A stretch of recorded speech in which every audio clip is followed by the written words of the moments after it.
10 donor! Woohoo!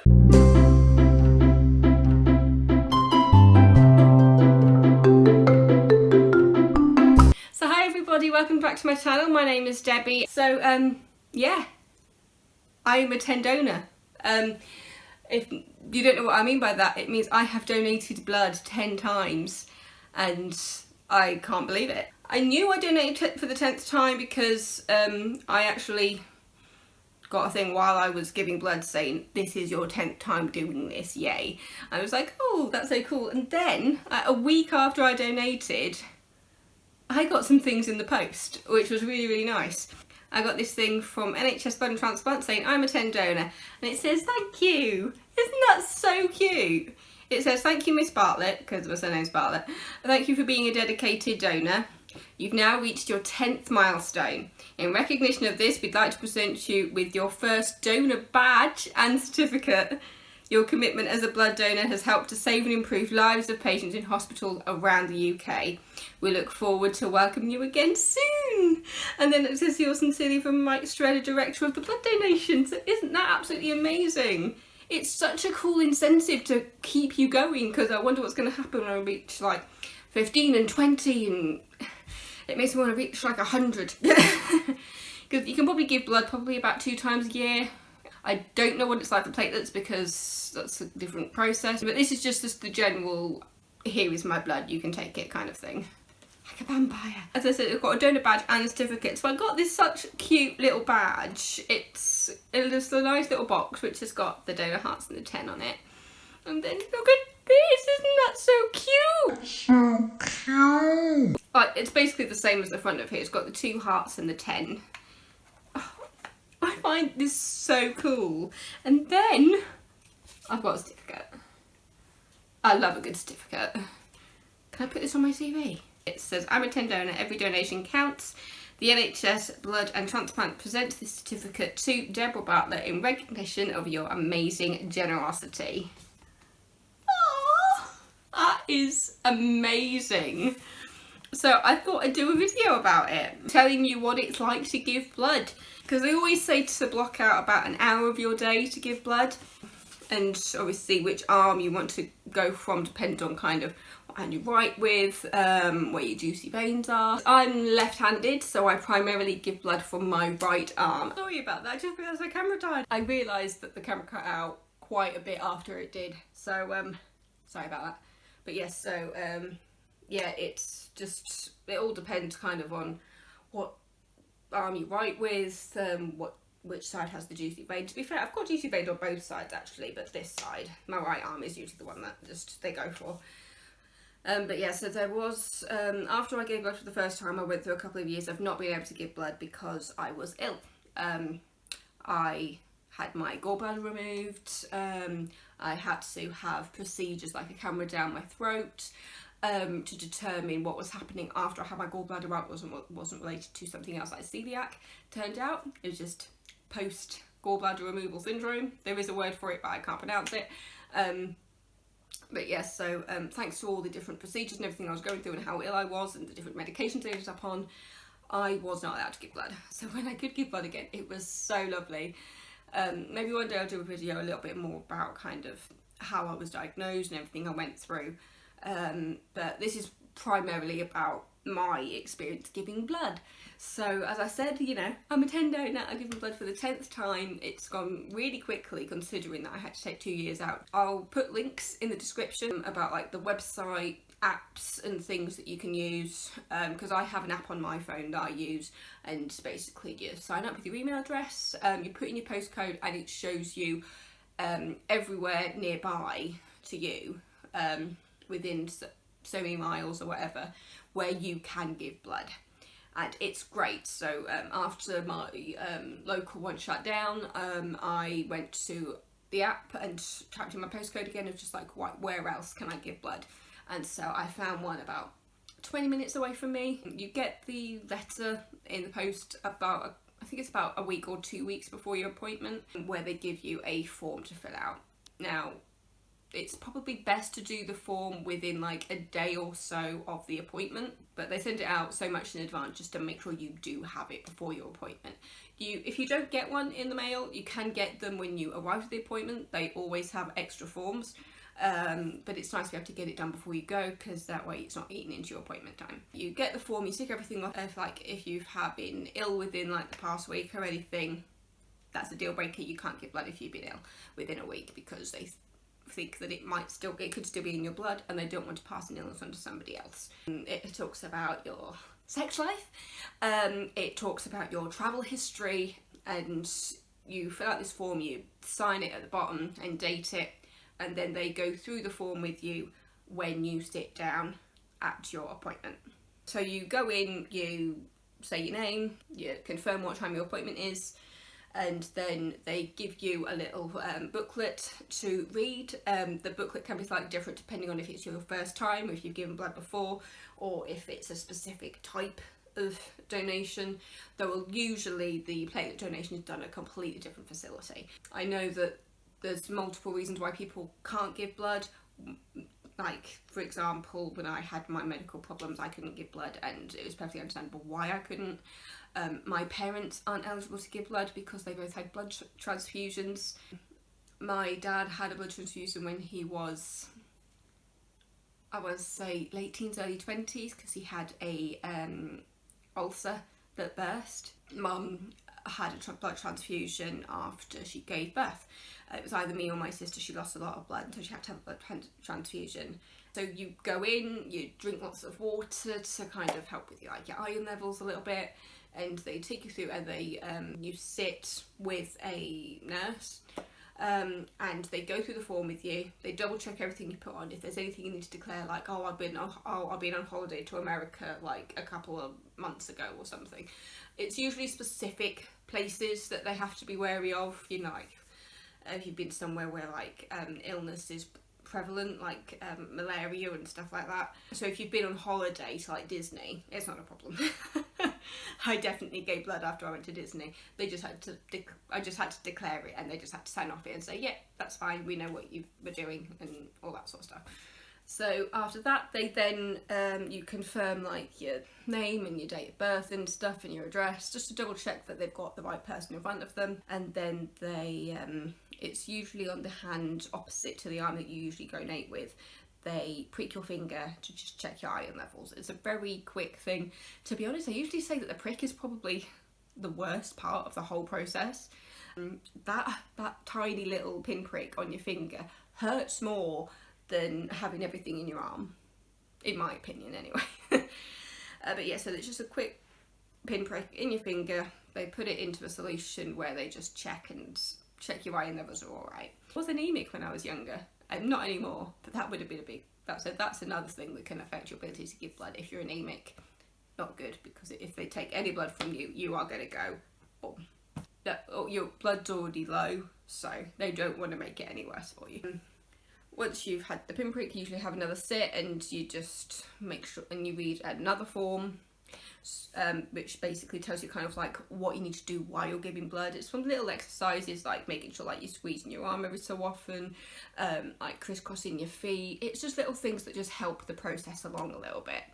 And then when you sit down, you let them know which arm you want to donate from, and in my case it's always my right arm, and they take you over to one of the chairs, and they set it up for you so that you can give blood from the arm that you want to give blood from. And then also they give you, they have like this cleaning solution that they have to do for about a minute or 2 minutes. So they put it on a timer, they clean the area really, really nicely, and then they put like a blood pressure cuff on. It's not really a blood pressure cuff, but it's that kind of thing. And they tip everything off, and then they insert the needle. And they always check you're comfortable as you're doing it, you know, if they think, you know, I've had ones before. I did go through one where they kind of went in at a weird angle, and I was just like, that kind of hurts. They were just like, we'll try again. But yeah, so if you are uncomfortable, just let them know, because it might be they've gone in at a weird angle. Maybe they haven't quite, maybe they've even missed the vein. So always say if you're uncomfortable or if something doesn't feel right, because you know your body more than anybody else. In fact, So if there is a problem, you'll probably realise. I was once in the hospital, my sister was there, and my sister's a nurse, and she didn't say anything, and that's what really frustrates me. And this very young doctor decided to put a cannula into my hand, into this vein right here. And it hurt like hell. It's one of those things, it's just like, really? Who taught this guy, who taught this young doctor to put it there? Once you're in the chair, you know, you've got everything set up, it usually takes about 10-15 minutes for the blood to come out of you. If you're doing your exercises, it can speed up the process slightly. The last time I gave blood, I was told that my time was about 9:55, so I think I set a new personal record, which is quite nice. You know, I was doing my exercises, I was doing my squeezings, I was doing my twists, I was doing like the crisscross with my legs. It's just little exercises, and apparently it just helps the process along a little bit. It just gets the blood moving and pumping a bit more, so it comes out quicker. I don't know. I'm not an expert. It's just my experience. And then once it's done, they slowly put the seat back up again, because they slowly put it back to begin with, and then they put the seat back up, so that if you are feeling a bit lightheaded or dizzy afterwards, it just helps your blood rush back to normal again. Because obviously when you do stand up too quickly, all the blood rushes to your brain and you have like those dizzy spots. I'm sure you felt it when you've been sat down for a long time and you stand up and you're just like, wow, I've been sat down for a long time, and you just feel the blood rush into your head and you just think, okay, do I need to lie down? Am I going to pass out? Or do I just need to hold onto the side or wall for a bit? I know I've done that before. But yeah, so if you are feeling dizzy, just let them know, and they'll just take their time a little bit, and then they give you obviously all the plasters and stuff. They usually do one white plaster, and then they put a pressure thing on top. I have no idea what it's called, but it's like a little tiny tube thing that they put on top of the plaster, and then they tape that across, and you just have to hold it there for about 20 minutes or something. It's not long. You have to hold it there for, and you don't have to. It's not like you have to have it like. It's just like a light kind of thing, just to make sure it's getting the pressure. It's basically just to stop the blood, basically. Because it's like, you know, if you cut your finger or something and the blood's coming out, you know, sometimes if you apply a bit of pressure, it stops the blood from coming. That's basically the premise behind this set of plasters. And they then take you over to a little seating area where they can get you a drink and like a snack or something before you know, head off home or do whatever you're doing next. With my experience, the first time I gave blood, I wasn't allowed to have a hot drink. The first time I gave blood, I was only allowed to have a fruit juice, and you know, I'm okay with that. After the first time, you're allowed to have a hot drink, so you're allowed to have like a tea or a coffee. And, you know, they've got a selection of snacks, like they've got like biscuits and like cookies and things. It's just a little something to get that to, I guess it's kind of like a sugar thing. Probably, you know, get that sugar back into you, you know. Sugar back into you? It's not like you've lost sugar through your blood. What am I talking about? I think it's just about kind of helping you to come around a little bit afterwards, you know, have a little drink, you know, perk up a little bit. It's especially helpful if you are somebody who does sometimes feel dizzy, like after blood tests or whatever. They will say if you get extreme, like, dizziness. The camera stopped again. What is going on with this today?